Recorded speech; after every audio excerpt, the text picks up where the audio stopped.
ಗಾನ ವಿಶ್ವಯೋಗಿ ಪದ್ಮಭೂಷಣ ಡಾಕ್ಟರ್ ಪಂಡಿತ ಪುಟ್ಟರಾಜ ಗುರುಗಳ ಪಾದವನ್ನು ಮಸ್ತಕ ಮೇಲೆ ಹೊತ್ತುಕೊಂಡು 14ನೇ ವರ್ಷದ ಪುಣ್ಯ ಸ್ಮರಣೋತ್ಸವ. ಈ ಸಂದರ್ಭದಲ್ಲಿ ಇಲ್ಲಿ ತನಕ ತಮ್ಮೆಲ್ಲರ ಗಮನಕ್ಕೆ ಮಾತನಾಡಿದಂಥವರು ವಿಶೇಷವಾಗಿ ಎಲ್ಲ ತಮ್ಮನ್ನು ಗಮನಕ್ಕೆ ತಂದಿದ್ದಾರೆ. ಹಾಗಾಗಿ ಆ ರೀತಿ ತಾವೆಲ್ಲ ಮಾತು ಕೊಟ್ಟಿರಿ, ಆ ರೀತಿ ನಡ್ಕೊಳ್ರಿ. ಅದೇನು ಈಗ ಒಂದು ಮಠ ಕಟ್ಟಬೇಕಂತೇಳಿ ತಮ್ಮೆಲ್ಲ ಗ್ರಾಮದ ಹಿರಿಯರು ತೀರ್ಮಾನ ತೆಗೆದುಕೊಂಡಿದ್ದೀರಿ. ಅದು ಆದಷ್ಟು ಶೀಘ್ರದಲ್ಲಿ ಗುರುಕುಮಾರ ಪಂಚಾಕ್ಷರ ಪುಟ್ಟರಾಜ ಗುರುಗಳ ಆಶೀರ್ವಾದ ಅದು ನಿಮ್ಮ ಕಾರ್ಯ ನೆರವೇರಿಸಿಕೊಳ್ಳಿ ಅಂತ ತಮ್ಮೆಲ್ಲರ ಪರವಾಗಿ ಗುರುಗಳ ಪಾದದಲ್ಲಿ ಕೇಳ್ಕೊಳ್ತಾ, ನಿಮ್ಗೆ ಹೆಚ್ಚಿಗೆ ಹೇಳೋದು ಏನಿಲ್ಲ. ಹಾನಗಲ್ಲ ಕುಮಾರಸ್ವಾಮಿಗಳು 7ನೇ ಕ್ಲಾಸ್, ಅವಾಗ ಮುಲ್ಕಿ ಪರೀಕ್ಷೆ ಅಂತ ಇಡೀ ನಮ್ಮ ಕರ್ನಾಟಕ ಭರತ ಭೂಮಿಯಲ್ಲಿ 1ನೇ ಶತಮಾನ ಹಿಡಿದುಕೊಂಡು 20 ಶತಮಾನ ಗತಿಸಿದ್ರು ಕೂಡ ಅವರು ಮಾಡಿದಂತ ಕಾರ್ಯ ಯಾರು ಮಾಡಿಲ್ಲ, ಮಾಡಕ್ ಆಗೋದಿಲ್ಲ. ಆಗೊಬ್ಬ ಆಲಯ ಪ್ರಾರಂಭದಲ್ಲಿ ಜೋಯಿಸಿದ ಹರಳಲ್ಲಿ ಹುಟ್ಟಿದಂತ ಬಸವಾದ ನೀಲಮ್ಮ ತಾಯಿಯ ಪುಣ್ಯ ಗರ್ಭದಲ್ಲಿ ಜನಿಸಿ ಅವರು ಬಹಳಷ್ಟು ಕಷ್ಟವನ್ನ ಸೋಸಿ 7ನೇ ಕ್ಲಾಸ್ ಅಂದ್ರೆ ಮುಲಿಕೆ ಪರೀಕ್ಷೆಯಲ್ಲಿ ಇಡೀ ಶಾಲೆ ಒಳಗ ಶಾಲೆ ಶಿಕ್ಷಕರು ವಿದ್ಯಾರ್ಥಿಗಳು ಆಲಯನೇ ಫಸ್ಟ್ ಕ್ಲಾಸ್ ಬರ್ತಾನೆ ತಿಳ್ಕೊಂಡಿದ್ರು. ಸಂದರ್ಭ ಬಹಳಷ್ಟು ವಿದ್ಯಾವಂತ ಜ್ಞಾನವಂತ, ಆದ್ರೆ ಅವರು ಮುಲ್ಕಿ ಪರೀಕ್ಷೆಯಲ್ಲಿ ಫೇಲ್ ಆಗ್ತಾರೆ. ಇವತ್ತು ಜಗತ್ತದೊಳಗ ಅವರು ಕುಮಾರಸ್ವಾಮಿಗಳು ಅಂತ ಹೆಸರು ಪಡೆದಲ್ಲ, ಅವರು ಮುಲ್ಕಿ ಪರೀಕ್ಷೆಯಲ್ಲಿ ಫೇಲ್ ಆಗ್ಯಾರಂತ ತಿಳ್ಕೊಂಡು ಇಡೀ ನಮ್ಮ ಕರ್ನಾಟಕದ ನಮ್ಮ ದೇಶದೊಳಗಿರ್ತಕ್ಕಂಥ ನಮ್ಮ ಅಂಧ ಅನಾಥ ದೀನ ದಲಿತ ಬಡ ಮಕ್ಕಳು ಕುರುಡ ಕುಂಟರು ಇವತ್ತು ಕುಮಾರಸ್ವಾಮಿಗಳು ಫೇಲ್ ಆಗ್ಯಾರ ಅಂತ ತಿಳ್ಕೊಂಡು ನಾವು ಜಗತ್ತದ ನಾವೆಲ್ಲ ಪಾಸ್ ಆಗಿದ್ವಿ. ಮಠ ಮಂದಿರ ಕಾವಿ ಕಂಡಿವಿ. ಒಂದೇಳೆ ಅವ್ರು ಪಾಸ್ ಆಗಿದ್ರು ಸರ್ಕಾರಿ ನೌಕರಿ ಸಿಗ್ತಿತ್ತು, ನೌಕರಿ ಮಾಡಿ ಅವ್ರ ಪಾಡಿಗೆ ಅವರಷ್ಟೇ ಕುಟುಂಬ ಇರ್ತಿತ್ತು. ಇವತ್ತು ಅವ್ರು ಫೇಲ್ ಆಗ್ಯಾರ ಅಂತ ತಿಳ್ಕೊಂಡು ಜಗತ್ತದೊಳಗೆ ನಾವು ಯಾರಿಗೆ ಬೇಡದಂತವ್ರು ಕುರುಡ್ರು ಕುಂಟ್ರು ದೀನ ದಲಿತ ಅಂಧ ಅನಾಥ ಮಕ್ಕಳು ನಾವೆಲ್ಲರೂ ಇವತ್ತು ಪಾಸ್ ಆಗಿವಿ. ಜಗತ್ತದೊಳಗೆ ಸಂಗೀತ, ಸಾಹಿತ್ಯ, ನಾಟ್ಯ, ಕಲೆ, ಕೀರ್ತನ, ಪುರಾಣ ಅನೇಕ ರಂಗದಲ್ಲಿ ಇವತ್ತು ಜಗತ್ತದೊಳಗೆ ನಾವೆಲ್ಲ ಕಾಣ್ತೀವಿ. ಸಂಗೀತ, ಸಾಹಿತ್ಯ ಅನೇಕ ರಂಗದಲ್ಲಿ ಮೆರಿತೀವಂದ್ರೆ ಅದಕ್ಕೆ ಮೂಲ ಕಾರಣ ಯಾರಂದ್ರೆ ಹಾನಗಲ್ಲ ಕುಮಾರಸ್ವಾಮಿಗಳು ಶ್ರಮ ಅಂತ. ಹಾನಗಲ್ಲ ಕುಮಾರಸ್ವಾಮಿಗಳ ಪಕ್ಕದಲ್ಲಿ ತಾವು ಈ ಗ್ರಾಮ ಏನೇ ಸರಂಗ ಗ್ರಾಮದವರು ಇದ್ದೀರಿ. ಹಾಗಾಗಿ ಆ ಕುಮಾರೇಶನ ಒಂದು ನೆರಳು, ಆ ನೆರಳಿನಲ್ಲಿ ನಾವು ಬರುತ್ತೀವಿ ಅಂದ್ರೆ ನಿಜವಾಗಿ ಅವರ ಪಕ್ಕದ ಗ್ರಾಮದ ನೀವದ್ರಿ ಅಂದ್ರೆ ನಿಜಕ್ಕೆ ನೀವೆಲ್ಲ ಧನ್ಯಾತ್ಮರು ಪುಣ್ಯಾತ್ಮರು ಅಂತ ಈ ಸಂದರ್ಭದಲ್ಲಿ ಧರಿಸಿ ಅಂತವ್ರ ಮಠ ಕಟ್ಟೋದ್ರಲ್ಲಿ ಯಾವದಕ್ಕೂ ಏನ್ ಜರಿಬೇಡ್ರಿ, ಕಟ್ರಿ. ಆ ಕುಮಾರೇಶ ಅದನ್ನ ನಡೆಸ್ಕೊಡ್ತಾನಂತ ಈ ಸಂದರ್ಭದಾಗ ಕುಮಾರೇಶನ ಪಾದದಲ್ಲಿ ಬೇಡ್ಕೊಳ್ತಾ, ಆಗ ಪಂಡಿತ ಪಂಚಾಕ್ಷರ ಗುರು ಕಾಡಶೆಟ್ಟಿ ಹಳ್ಳಿ ಒಳಗೆ ಗುರುಪಾದಯ್ಯ ನೀಲಮ್ಮ ತಾಯಿಯ ಪುಣ್ಯ ಉದರದಲ್ಲಿ ಜನಿಸಿ ಅಣ್ಣ ತಂದ್ರೆ ಗದಿಗೆಯ ಗುರು ಸ್ವಾಮಿ ಏನು ಜನ್ಮವನ್ನ ತಾಳಿ ತಪ್ಪಡಿ ತೆಗೆದುಕೊಂಡು ಭಜನವನ್ನ ಹಾಡ್ತಾ ಇದ್ರು. ಆ ಭಜನೆ ಹಾಡಬೇಕಾದ್ರೆ ಇಡೀ ಊರಿನ ಜನ, ಸುತ್ತಮುತ್ತ ಜನ ಅವ್ರಿಬ್ರು ಅದಾರಂದ್ರೆ ಬಂದು ನೋಡ್ತಿದ್ರು ಅಣ್ಣ ತಮ್ಮರ ಒಂದು ಭಜನೆ ತತ್ವ ಗೀತೆಗಳಲ್ಲಿ. ಆಗ ಹಾನಗಲ್ಲ ಕುಮಾರಸ್ವಾಮಿಗಳು ಅಕ್ಕಲ ಬಸವೇಶ್ವರ ಜಾತ್ರೆಗೆ ಅಂತ ಕಾಡಶೆಟ್ಟಿ ಹಳ್ಳಿಗೆ ಬಂದಾಗ ಆ ಮಕ್ಕಳು ಪ್ರಾರ್ಥನೆ ಗೀತೆ ಹಾಡಿಸ್ತಾರೆ. ಆಡಿದ್ದನ್ನು ಕೇಳಿ ಕುಮಾರಸ್ವಾಮಿಗಳು ಅಂತಾರೆ, ಬಿಸಿಲು ಹೋಗಿ ಬೆಳೆದಿಂಗಳು ಆಯ್ತಂತೆ. ಅಷ್ಟೊಂದು ಶಿವನ ಮುಟ್ಟವಾಗಿ ಶಿವನ ದರ್ಶನ ಪಡೆಯುವಂತ ಸಂಗೀತ ಹಾಡಿದ್ರಿ ಅಂತ ತಿಳ್ಕೊಂಡು ಇವರು ನಮ್ಮ ಹುಡುಗಿ ಹಾಕ್ರಂತ ಕೇಳಿದ್ರು.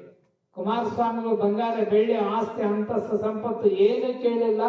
ಈ ಸಮಾಜದಲ್ಲಿ ಯಾರಿಗೆ ಬ್ಯಾಡಾಗಿದ್ರು ಕುರುಡ್ರು ಕುಂಟ್ರು, ಸಮಾಜದಲ್ಲಿ ಯಾವ ಮಠ ಮಂದಿರ, ಗುಡಿ, ಮಸೂದಿ, ಚರ್ಚ್ಗೆ ಯಾರು ಬ್ಯಾಡಾಗಿದ್ರು ಅಂತವ್ರು ನಮ್ಮ ಹುಡುಗಾಕಂತ ಬೆಳೆದ್ರು ಜಗತ್ತದ ಅಂದ್ರೆ ಕುಮಾರಸ್ವಾಮಿ ಅಂತ. ಕುಮಾರಸ್ವಾಮಿಗಳು ಪಂಚಾಕ್ಷರ ಗುರುಗಳನ್ನ ತಾವು ಜೋಳಿಗೆ ತೆಗೆದುಕೊಂಡು ಶಿರಾಳಕೊಪ್ಪ ಗದಿಗೆಪ್ಪ ಗವಾಯಿಗಳು, ನೀಲಕಂಠ ಬುವ ಈ ರೀತಿ ಅನೇಕ ಗುರುಗಳನ್ನ ಕರೆಸಿ ಅವರಿಗೆ ಸಂಗೀತ ಸಮಾಜದಿಂದ 12,000 ಆಗಿನ ಸಂದರ್ಭದಲ್ಲಿ ಖರ್ಚು ಮಾಡಿ ಕಲಿಸಿದ್ರು. ಆಗ ಬಾಗಲಕೋಟೆ ಅಖಿಲ ವೀರಶೈವ ಮಹಾಸಭೆ ಒಳಗೆ ಅವರಿಗೆ ಗಾನಯೋಗಿ ಪಂಚಾಕ್ಷರನ ಬಿರುದನ್ನು ಕೊಟ್ಟರು. ಅಂದಿನಿಂದ ಪಂಚಾಕ್ಷರ ಗವಾಯಿಗಳಂತ ತಿಳ್ಕೊಂಡು ಕರ್ಕೊಂಡು ಬಂದರು. ಆಗ ಶಿವಯೋಗ ಮಂದಿರದೊಳಗೆ ಇರುವಾಗ ಪಂಚಾಕ್ಷರ ಗುರುಗಳ ಹತ್ತಿರ ಸಾಕಷ್ಟು ಶಿಷ್ಯರು ಎಲ್ಲಾದರೂ ಇರದೆ ಬಸವಣ್ಣವ್ರ ಕಾಲದಾಗ ಇದ್ರಲ್ಲ ಕೊಂಡಿ ಮಿಂಚಣ್ಣವ್ರು, ಹಂಗ ಕುಮಾರಸ್ವಾಮಿಗಳು ಮಂದಿರದಾಗ ಕೂಡ ಒಂದಿಷ್ಟು ಮಂದಿ ಸಮಿತಿಯವ್ರು ಏನ್ ಮಾಡ್ತಾರೆ ಅಂದ್ರೆ ಬಹಳಷ್ಟು ದುಷ್ಟರು ಇರ್ತಾರೆ. ಕುಮಾರಸ್ವಾಮಿ ಹೇಳ್ತಾರೆ ಪಂಚಾಕ್ಷರಗಳು ಶಿಷ್ಯರು ಬಹಳ ಅವ್ರು ಸಂಸಾರಸ್ಥರು ಆಗೋರು, ಅದಕ್ಕೆ ನಮ್ಮ ಹತ್ರ ಇಟ್ಕೊಂಡು ಅವ್ರ ಸಲುವಾಗಿ ಬಹಳ ಕಷ್ಟ ಆಗುತ್ತ, ಅವ್ರನ್ನ ಎಲ್ಲಾದ್ರೂ ಬೇರೆ ಕಳ್ಸಂತ ಸಮಿತಿಯವ್ರು ಹೇಳಿದ್ರು ಕುಮಾರಸ್ವಾಮಿ. ತಂದೆ ತಾಯಿಯಾಗಿ ದೇವರಾಗಿ ನಾ ಕರ್ಕೊಂಡ್ ಬಂದವ್ರನ್ನ ಇಲ್ಲಿ ಹೆಂಗ್ ಅಗಲಿಸ್ಬೇಕಂತ ಕುಮಾರಸ್ವಾಮಿ ಬಹಳಷ್ಟು ದುಃಖ ಆಗತ್ತ, ಕಣ್ಣೀರು ಬರುತ್ತೆ. ಆದ್ರೂ ಅನಿವಾರ್ಯ ಬಿರುಕು ಬಂದೈತೆ ಅಂದ್ರೆ ಇದನ್ನ ಹೊಳ್ಳಿ ಕೂಡ್ಸಕ್ ಆಗೋದಿಲ್ಲ ಅಂತ ತಿಳ್ಕೊಂಡು ಆಗ ಕುಮಾರಸ್ವಾಮಿ ಪಂಚಾಕ್ಷರ ಗುರುಗಳು ಕರ್ಕೊಂಡು ಬಂದು, ಕವಿ ಇಂದಿನಿಂದ ಸಂಗೀತ ಮಂದಿರದ ಮಗುವಲ್ಲ ನೀನು, ನಾನು ಮಂದಿರಕ್ಕೆ ನಿಮಗೆ ಏನ್ ಕೆಟ್ಟ ಹೆಸರು ತಂದೀನಿ ಅಂತ ಕೇಳಿದಾಗ, ನನಗೆ ಮಂದಿರ ಕೆಟ್ಟ ಹೆಸರು ತರುವಂತ ಮಗ ಅಲ್ಲ ನೀನು, ಜಗತ್ತಕ್ಕೆ ಕೀರ್ತಿ ತರುವಂತ ಮಗು. ಆ ವಿಶ್ವಾಸದ ನನ್ನ ಮತ್ತೆ ಯಾಕೆ ಹೊರಗೆ ಹಾಕ್ತಾರೆ ಅಂದಾಗ, ಸಮಿತಿ ಒಳಗೆ ಹಿಂಗೈತಿ ಗವಯಿ, ನೀನು ಹೊರಗೆ ಸಂಚಾರ ಸಂಗೀತ ಪಾಠಶಾಲೆ ಮಾಡು, ನೀನು ಶಿವನಿಗಾಗಿ ದುಡಿ, ಶಿವ ನಮಗಾಗಿ ದುಡಿತಾನೆ, ನಾನು ನಿಮಗಾಗಿ ದುಡಿತೀನಿ ಅಂತ ತಿಳ್ಕೊಂಡು ನೀವು ಕರೆದಾಗ ನಾ ಬರ್ತೀನಿ ಅಂತ ತಿಳ್ಕೊಂಡು ಕುಮಾರಸ್ವಾಮಿಗಳು ಅಂಗ ಕಳಿಸಿದ್ರು. 1914 ಇಸ್ವಿ ಗದಗ ಜಿಲ್ಲಾ ರೋಣ ತಾಲೂಕು ನಿಡಗುಂದಿ ಕೊಪ್ಪದಲ್ಲಿ ಆ ಕುಮಾರೇಶ್ವರ ಕೃಪಾ ಪೋಷಿತ ಪಂಡಿತ ಪಂಚಾಕ್ಷರ ಗವಳ ಸಂಗೀತ ಪಾಠಶಾಲೆ ಕೂಡ ಪ್ರಾರಂಭ ಆಯಿತು. ಅಂದು ದೇವರ ಹೊಸಪೇಟೆ, ಹಾವೇರಿ ಜಿಲ್ಲಾ ಆನಗಲ್ಲ ತಾಲೂಕು ದೇವರ ಹೊಸಪೇಟೆ 1914 ಉದಯ ಕಾಲದಲ್ಲಿ ಪುಟ್ಟರಾಜ ಅಂತಕ್ಕಂಥ ಶಿಶು ಸಿದ್ದಮ್ಮ ರೇವಣಯ್ಯ ಪುಣ್ಯ ವದನದಲ್ಲಿ ಶಿಶುವಾಗಿ ಹುಟ್ಟಿ, ಆಗ ಅವರು ಹುಟ್ಟಬೇಕಾದ್ರೆ ಎಷ್ಟೋ ವರ್ಷ ಮಕ್ಕಳಿಲ್ಲದ ಕೊರಗಿದ್ರು. ಪರಮಾತ್ಮ ಪಾರ್ವತಿ ವಿಚಾರ ಮಾಡಿದ್ರು. ಪಾರ್ವತಿ ಹೇಳ್ತಾಳೆ, ಏ ಸ್ವಾಮಿ ನೋಡು ಅವ್ರ ದಂಪತಿಗಳು ಎಷ್ಟು ಕಷ್ಟ ಪಡ್ತಾರೆ, ಅವರಿಗೆ ಮಕ್ಕಳು ಕೂಡ ಅಂತ ಪಾರ್ವತಿ ಹೇಳಿದ್ರೆ ಪರಮಾತ್ಮ ಹೇಳ್ತಾನಂತ, ಏ ದೇವಿ ನಿನಗೆ ಗೊತ್ತಾಗಲ್ಲ, ಸುಮ್ಮನೆ ಇರು. ಅವ್ರನ್ನ ಅನೇಕ ಮಂದಿ ನಾವು ಅವ್ರನ್ನ ಕಳಿಸಿದ್ರೆ ಕುರುಡ್ರ ಕುಂಡ್ರ ಜೋಪಾನ ಮಾಡಕ್ ಆಗೋದಿಲ್ಲ. ಪಾರ್ವತಿ ಹೇಳ್ತಾರೆ, ಎಲ್ಲರಿಗೆ ಕಾಯಕ ಕೊಟ್ಟಿ, ಕಣ್ಣಿಲ್ಲದ ಕಾಲದಲ್ಲಿ ಏನ್ ಕೊಟ್ಟಿ ಕಾಯಕ ಅಂತ ಪಾರ್ವತಿ ವಾದ ಮಾಡಿದಾಗ, ಅದಕ್ಕೊಂದು ಕಾಲ ಸಮಯ ಬರ್ತಾ ಸುಮ್ಮನೆ ಇರಂತೆ ಸುಮ್ಮನೆ ಇರಿಸಿದ ಪಾರ್ವತಿನ ಪರಮಾತ್ಮ. ಇಲ್ಲಿ ಸಿದ್ದಮ್ಮ ರೇವಣಯ್ಯ ಭಗವಂತನ ಸ್ಮರಣೆಯನ್ನು ಮಾಡಿ ಮಾಡಿ ಕಾಯಕವೇ ಕೈಲಾಸವನ್ನು ಮಾಡಿ ಇವರ ಚಿಂತನವನ್ನು ಪರಮಾತ್ಮನಿಗೆ ಮುಟ್ಟಿದಾಗ ಹಾಗೆ ಹೇಳ್ತಾರೆ ಪರಮಾತ್ಮ, ಏ ದೇವಿ ನಾ ಭೂಲೋಕಕ್ಕೆ ಹೋಗ್ತೀನಿ ನೋಡಿದಂತೆ. ಭೂಲೋಕಕ್ಕೆ ಹೋಗ್ತೀನಿ ಅಂದಾಗ ಆಗ ನಂದೇನ ಕೆಲಸ, ನಾನು ಬರ್ತೀನಿ ನಿನ್ ಜೊತೆಗೆ ಅಂದ ಪಾರ್ವತಿ. ಅಲ್ಲಿ ನಿಂದೇನಿಲ್ಲ ಕೆಲಸ, ಇಲ್ಲಿ ಪರಮಾತ್ಮ ನನಗೆ ನೀನು ಹೇಳ್ತೇಗಿನಿ, ನೀನ್ ಆ ಗಂಡಾಗಿನಿ, ಅಲ್ಲಿ ಭೂಲೋಕದಾಗ ಹಂಗಿಲ್ಲ ಅಂತ. ಅದ್ ಹೆಂಗನೇ ಇರ್ಲಿ, ನಾನು ಬರಕೆ ಅಂತ ಹಠ ಮಾಡಿದ್ರು ಪಾರ್ವತಿ. ಬರಬೇಡ, ನಾನು ಬ್ರಹ್ಮಚಾರಿಯಾಗಿ ಇರ್ಬೇಕಾಗೈತಿ, ನಾನು ನಿನ್ ಜೊತೆಗೆ ಬರ್ತಂತ ಪಾರ್ವತಿ. ಹಂಗಂತ ತಿಳ್ಕೊಂಡು ಪಾರ್ವತಿ ಹೇಳ್ತಾಳ, ಈ ಕೈಲಾಸದಾಗ ನಿನಗೆ ಹೆಣ್ ತೆಗಿನಿ, ಭೂಲೋಕದಾಗ ನಾ ಹೆಣ್ ತೆಗಲ್ಲ, ನಿನ್ನ ನಾಲಿಗೆ ಮ್ಯಾಗ ಕುಂತು ನುಡಿತೀನಿ, ನಾನು ಸಂಗೀತ ಸರಸ್ವತಿಯಾಗಿ ನುಡಿತೀನಿ, ಕರ್ಕೊಂಡು ಹೋಗು ಅಂತ ತಿಳ್ಕೊಂಡಾಗ ಆಗ ಸಿದ್ದಮ್ಮ ರೇವಣಯ್ಯ ಗರ್ಭದಲ್ಲಿ 1914 ಇಸ್ವಿಗೆ ಅಲ್ಲಿ ನಿಡಗುಂದಿ ಕೊಪ್ಪದಲ್ಲಿ ಸಂಗೀತ ಪಾಠಶಾಲೆ ಸ್ಥಾಪನೆ ಆಯಿತು. ದೇವರ ಹೊಸಪೇಟೆಯಲ್ಲಿ ಪುಟ್ಟರಾಜರಿಗೆ ಜನ್ಮವನ್ನು ಕೊಟ್ಟರು. ಆಗ ಜನ್ಮವನ್ನು ಕೊಟ್ಟು 1 ವರ್ಷ 2 ವರ್ಷದಲ್ಲಿ ಅವರಿಗೆ ಕಣ್ಣು ಮೇಲೆ ಒಂದು ಕಣ್ಣು ಹೋದವು. ಆಗ ಅವರ ಸೋದರ ಮಾವ ಚಂದ್ರಶೇಖರನವರು ದೇವರಿಗೆ ಕರ್ಕೊಂಡ್ಬಂದು ಸಂಗೀತವನ್ನು ಕಲಿಸಿದ್ರು. ಮುಂದೆ ಅವರು ಬಾರಿಸೋದ ಹಾರ್ಮೋನಿಯಂ ನೋಡಿ ಪಂಡಿತ ಪಂಚಾಕ್ಷರ ಗುರುಗಳ ಬಳಿಗೆ ಕರ್ಕೊಂಡು ಬಂದು ಬಿಡ್ತಾರೆ. ಆಗ ಲಿಂಗದೊಳಗಾಗುವಂತ ಸಂದರ್ಭದೊಳಗೆ ಗದ್ದಿಗೆಯ್ಯ ಅಂದ್ರೆ ಗುರು ಬಸವಾರ, ನಾನು ಸಮಾಜದ ದುಡ್ಡು ಖರ್ಚು ಮಾಡಿ ಹೊಂಟಿನಿ, ಋಣ ಮುಟ್ಸಕ್ ಬರ್ತೀನಿ ಅಂತ ಹೇಳಿ ಜೀವ ಬಿಟ್ಟಿದ್ರು. ಯಾರು ಪಂಚಾಕ್ಷರ ಗವಾಗಳ ಅಣ್ಣ. ಮತ್ತೆ ಒಳ್ಳೆ ಬಂದ್ರಲ್ಲ, ಅವಾಗ ತಡಾತಲ್ ಬರೋದಂತ ಕೇಳಿದ್ರು ಪಂಚಾಕ್ಷರ ಗುರು. ಏನಂದ್ರಲ್ಲ ಅಂದಾಗ ಏನಿಲ್ಲ ಅಂತ ಅಂದ್ರೆ ನಮ್ಮ ಅಣ್ಣನೇ ಮತ್ತೆ ಶಿಷ್ಯಾಗಿ ಬಂದ ಅಂತ ಖುಷಿಯಿಂದ ಪುಟ್ಟರಾಜ ಗುರುಗಳಿಗೆ ಎಲ್ಲ ವ್ಯವಸ್ಥೆಯನ್ನು ಮಾಡಿದ್ರು. ಕನ್ನಡ, ಹಿಂದಿ, ಸಂಸ್ಕೃತ, ವಯಲಿನ್, ಸಿತಾರು ಅನೇಕ ವಾದ್ಯಗಳನ್ನ ನುಡ್ಸಕ್ ಕಲಸಕ್ ಅವಕಾಶ ಮಾಡಿಕೊಟ್ರು. ಈ ರೀತಿ ಒಳಗೆ ಕಲಿತರು. ನಾಡಿನ ತುಂಬೆಲ್ಲ ಸಂಚರಿಸಿದ್ರು.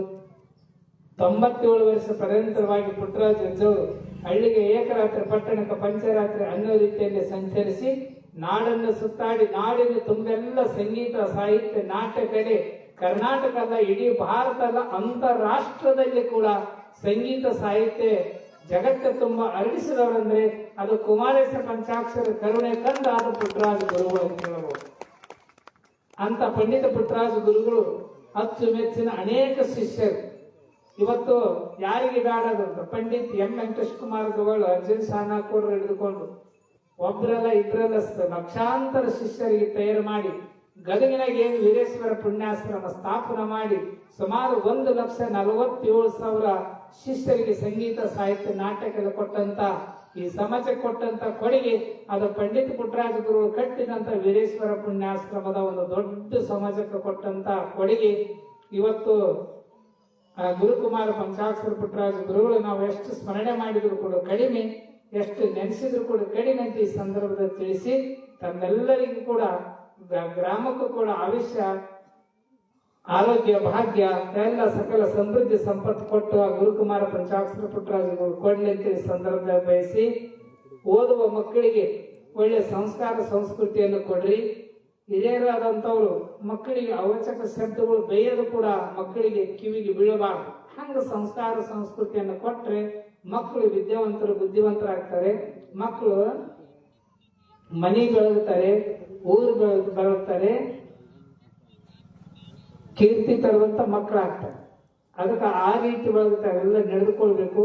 ಮಕ್ಕಳಿಗೆ ಒಳ್ಳೆ ವಿದ್ಯೆ ಬುದ್ಧಿ ಜ್ಞಾನ ಕೊಡ್ರಿ. ಆಸ್ತಿ ಅಂತಸ್ತು ಸಂಪತ್ತು ಬಂಗಾರ ಬೆಳ್ಳಿ ಮುಖ್ಯ ಅಲ್ಲ, ಮಕ್ಕಳಿಗೆ ವಿದ್ಯೆಯನ್ನು ಕೊಡ್ರಿ ಅಂತ ಈ ಸಂದರ್ಭದಲ್ಲಿ ಹರಿಸಿ ತಮ್ಮೆಲ್ಲರಿಗೂ ಕೂಡ ಒಳ್ಳೇದಾಗ್ಲಿ ಅಂತ ಬಯಸಿ ನನಗೆ ಕರೆ ಬಂದಿದ್ದು ನಾ ಹೇಳಿದ್ದೆ 5 ಗಂಟೆ ಕರೆಕ್ಟ್ ನನಗೆ 1 ತಾಸು ನನ್ನ ಮಾತು ಕೇಳ್ಬೇಕಂದ್ರೆ 5 ಗಂಟೆಗೆ ಕೊಡ್ರಿ, 1 ತಾಸು ಮಾತಾಡ್ತೀನಿ ಅಂತ ಹೇಳಿದ್ದೆ. ಆಗಂತ ತಿಳ್ಕೊಂಡು ನಾನು 4:15 ಬಂದೆ. ನನಗೆ ಕೊಟ್ಟಿದ್ದು 15-16 ನಿಮಿಷ ಅಷ್ಟೇ. ಯಾಕಂದ್ರೆ ನಾನು ಗದಗ ಹೋಗಿ ಪೂಜೆ ಆಗಬೇಕು, ಅದಕ್ಕೆ ನಾನು ಸಮಯಕ್ಕೆ ಬಹಳ ಮಹತ್ವ ಕೊಡ್ತೀನಿ. ಹಾಗಾಗಿ ಈ ಸರಿ ಅಂತೂ ಇಷ್ಟು ಟೈಮ್ ಕೊಟ್ರಿ, ಇಷ್ಟು ಮಾತಾಡೀನಿ.